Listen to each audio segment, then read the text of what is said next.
एक बार आपसे फंडामेंटल राय भी समझना चाहते हैं, क्योंकि देखिए जिगर ने तो हमें बताया कि कौन से लेवल्स किस तरीके से डेटा बिल्डअप हो रहा है, बट आईटीसी की बात करें तो देखिए सिगरेट के प्राइजेस तो अब बढ़ेंगे जिस तरीके से नोटिफिकेशन आए हैं। पर अब दूसरी बात ये भी कही जा रही है गौरांग सर कि कहीं ना कहीं ये जो आदतें हैं वो मजबूर कर देती हैं लोगों को। ऐसा नहीं है कि डिमांड में एकाएक से ड्रॉप आएगा। आपकी क्या एनालिसिस है? 9% की गिरावट आईटीसी जैसे लार्ज कैप काउंटर में, क्या इसे मौके के तौर पे देखें या फिर अभी इसको थोड़ी देर छोड़ देना चाहिए?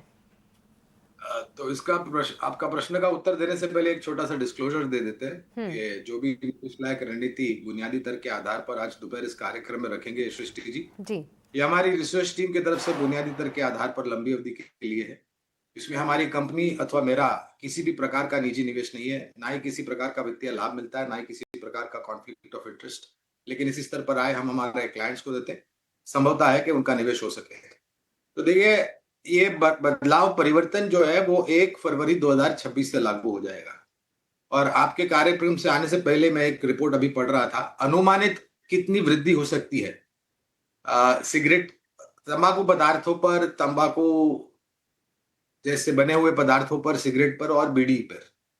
तो अब ये कितना सत्य है और या फिर कितना सत्य नहीं है वो तो मुझे नहीं पता, लेकिन औसतन 8% के आसपास की बढ़ोतरी बीडीज़ पर होगी।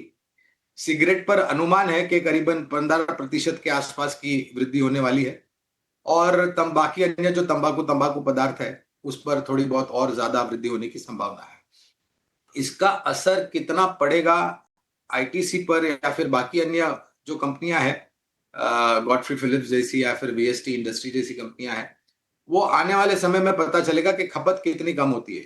नुकसानदायक तो है ही स्वास्थ्य के लिए, इसमें कोई दो राय नहीं है।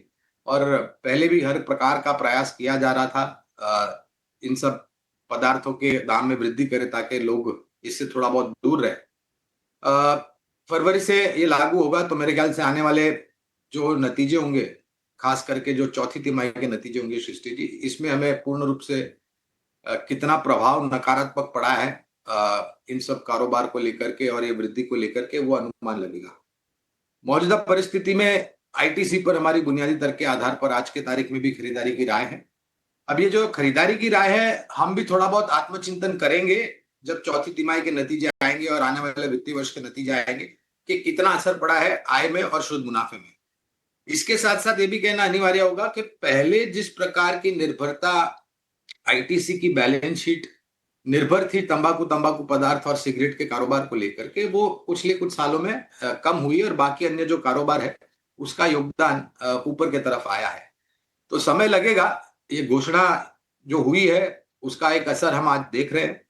अब आंकड़ों पर कितना प्रभाव पड़ता है वो आने वाले तिमाहियों में पता चलेगा। ऑल राइट, तो चलिए अभी तक तो खरीदारी की राय है, तिमाही नंबर्स के वेट ज़रूर करेंगे, पर स्टॉक में देखिए बिल्कुल भी रिकवरी नहीं है निचले स्तरों से। बट आज ऑटो काउंटर्स जो हैं वो जमकर प्रदर्शन कर रहे हैं, क्योंकि देखिए अभी